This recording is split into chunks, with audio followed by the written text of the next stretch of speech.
Hello, my name's Artemis, and I'm sure there are a lot of reasons why you feel like people hate you. And by the way, they don't. They don't outright hate you, and this video is mostly going to be advice, but I get that I made the title kind of clickbaity, but hell, fuck it with the algorithm, you gotta do what you gotta do. But I get it. I get what it's like to be paranoid, to be worried that what you're doing is not working for the friends you have around, that it's pushing people away. I also get that sometimes there are things that you are doing, there are behaviors you need to address, and ways in which you are acting that are actually having negative effects on the relationships that you cherish and hold dear, and it can be very difficult to figure out what exactly you're doing and how to counteract it. So, having gone through this shit myself, I thought I would share my bounty of earned experience and try and, help some of you folks avoid the mistakes that I made. Or if not, at least know what you're doing when you're doing it. So, let's see some of these reasons, shall we?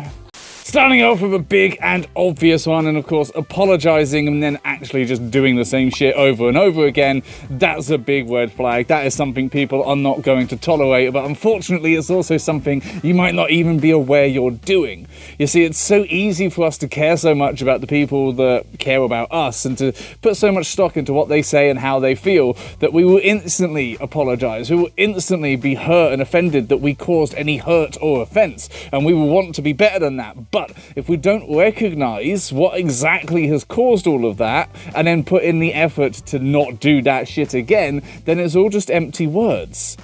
And it's so easy to fall into a pattern of, oh my god, I'm so sorry, I'm not going to do that again, immediately does the thing again, over and over again. And while it might be an honest mistake on your part, while you might honestly not know how to correct these behaviors, it still has an effect. And from the outside view, it just looks like you don't give a shit. It just looks like you do not care enough to change this behavior. You don't care enough about their feelings to do anything different or to even try. It might not be the truth, obviously, but that's how it comes across. It comes across as disrespect.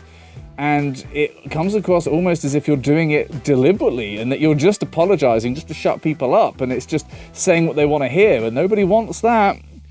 It's a difficult thing, but if you're ever apologizing for something, you need to fully understand what you're apologizing for and actually tell those people how you're going to do better in the future. Otherwise, that's just words.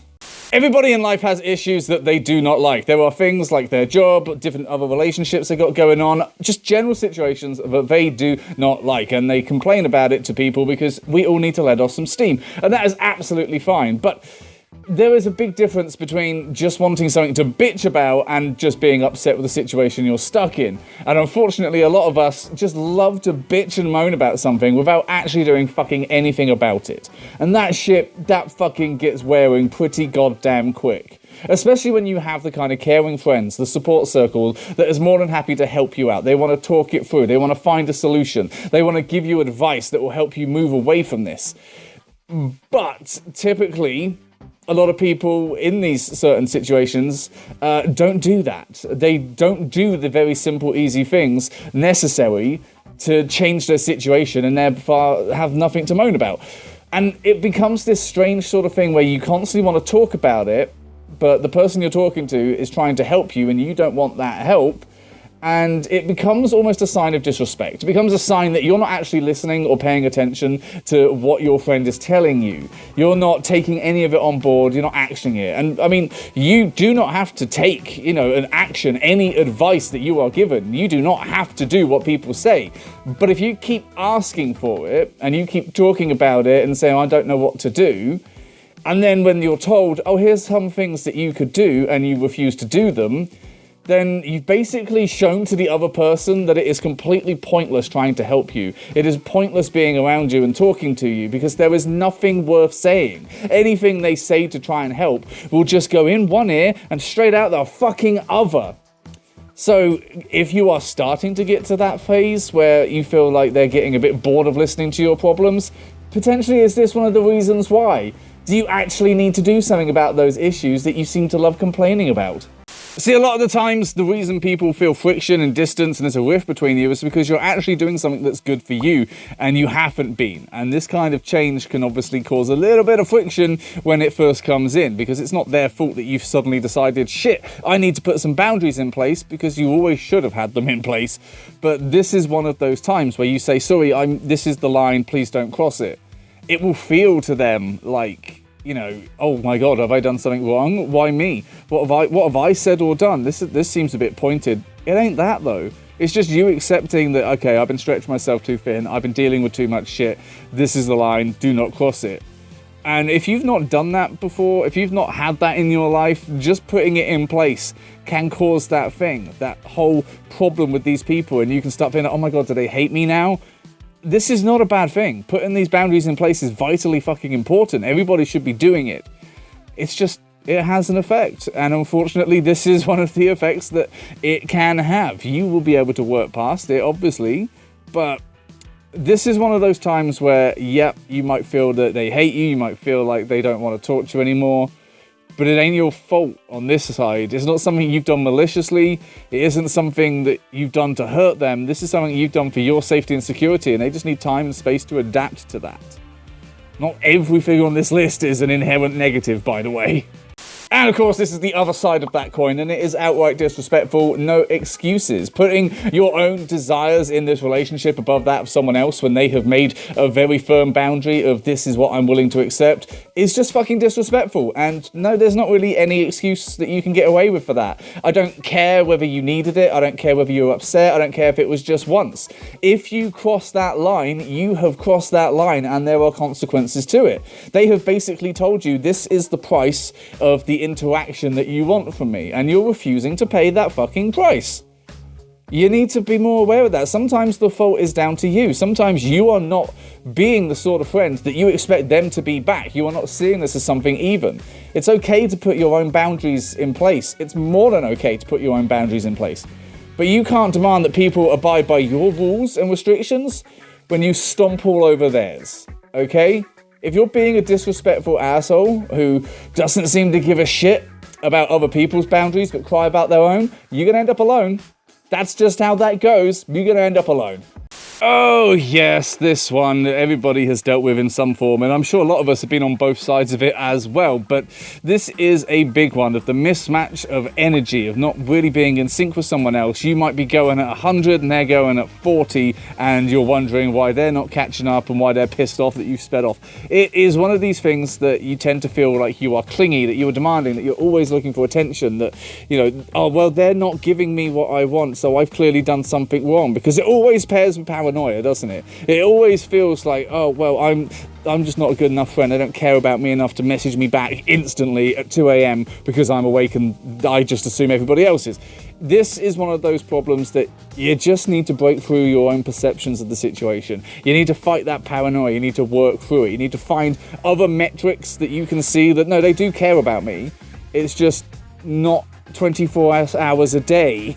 You know, sometimes they have to sleep and eat and shit, and I'm not a priority at those times, and that's okay. This is one of those things where you very quickly fall into a paranoid pattern, and you start putting the blame on yourself, and you start being a burden, and then you start asking questions like, are you upset with me? Are you mad at me? What have I done? Why aren't you talking to me? And it just makes them feel like, well, this is why. This is exactly why. Like, I need 5 minutes to my fucking self, and you can't even give me that, and then you get shitty about it. This is, honestly, it's no one's fault. It's partially down to just not reading the room and, you know, everyone having different levels and trying to learn that. But when it becomes a long-term pattern and it breaks and damages things, and you just become very energy intensive for people to be around, and then they just don't want to. They don't want to be around it. They don't want to help anymore because, you know, they're just trying to give an inch and you're trying to take a mile. So you need to temper your reactions here. You need to temper your expectations and start to realize exactly what this is and how you can get the most out of it. Otherwise, you're going to kill it dead. Plain and simple, some people aren't compatible. It's not your fault. It's not their fault. There is no fault. Sometimes you just don't match up to someone. You clash. Your personalities, your beliefs, everything, your personal philosophy. There will just be something that will just never quite click. This puzzle piece will not go together, and it just doesn't work out. That's just life. Sometimes it's shitty because it takes a long time, and sometimes you meet someone and instantly you know, oh no, you are not my kind, you are not my flavor of potato chip, so I am not going to take a bite.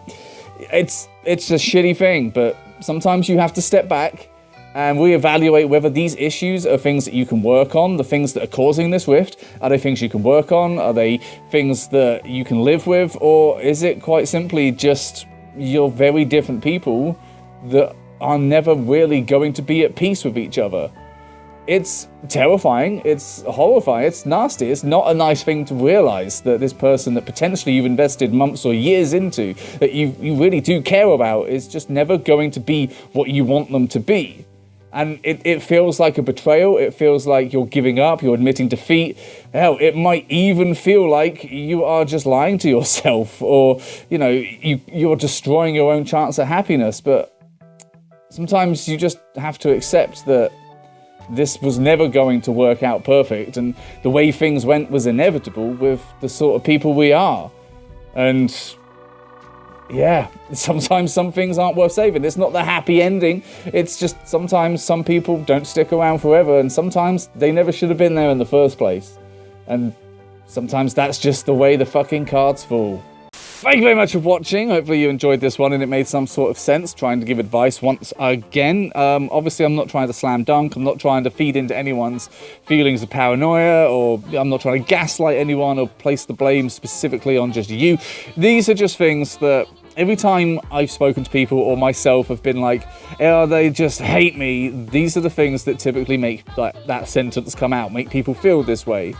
And a lot of the times it's all easily fixable. And a lot of the times it's fucking communication. You need to communicate better. But it all comes down to, well, what are you going to do about it? Are you going to work on it? Are you going to be better? How are you going to fix the situation? Because right now you're damaging it, and not much, but consistently. And if you keep doing that consistently, it's going to accumulate, and then, yeah, then what? So I'm just trying to help folks. I'm just trying to pass on my knowledge, because it fucking hurts to learn this shit. And look, you get away with just watching a stupid dog on the internet talk about it. I mean, probably none of you are going to actually action this shit, but hell, I tried. If you would like to also try to help us and support us financially in this turbulent time of employment drama, maybe check out some of these things that are flashing up on the screen. You can get yourself some merch, you can get yourself that fucking cushion, which I've probably covered up with a graphic. And maybe you could also just fucking go on Patreon and support us. That would be just amazing, wouldn't it? That'd be lovely. You could have your name on the videos. You could put in ideas. You could talk to me, which might be more of a punishment, but you never know. Some people allegedly like that. Couldn't see why. But it would just be lovely if you checked it out. But thank you very much for watching. Hopefully you enjoyed this video. And I guess I'll see you next week then, motherfuckers. Bye!